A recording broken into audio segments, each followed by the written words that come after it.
Guys, তো আজকে বলে না মানে সমস্যার শেষ নেই।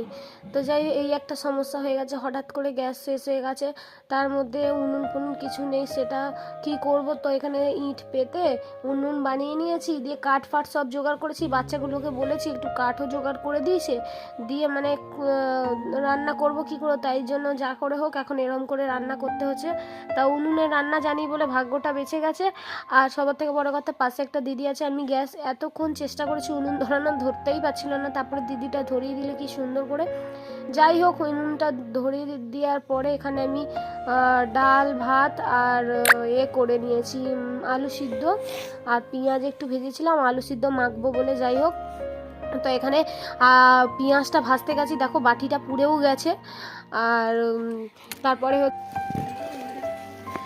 তো গাইস এখানে হচ্ছে আলু সিদ্ধ মাখছি। আর আমাদের যে মানে উনুনটা যে দিদি ধরিয়ে দিয়েছে, আমি তো উনুন ধরাতে পারি না, বাট উনুনে রান্না করতে আমি প্রচুর ভালোবাসি।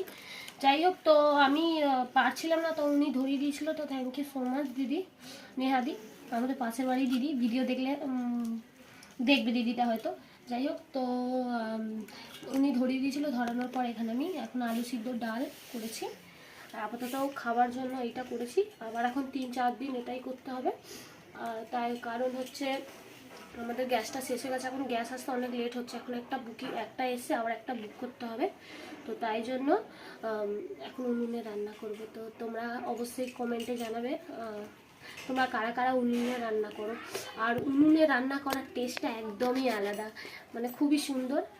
সেটা আজকে করেছি বলে তাই না, আমি যখন দেশে যাই মানে বিহারে যখন যাই, তো ওখানে তো উনুনে রান্না হয়, ওখানে তো গ্যাস নেই, তো তাই জন্য বলছি। তো আজকের মতো টাটা।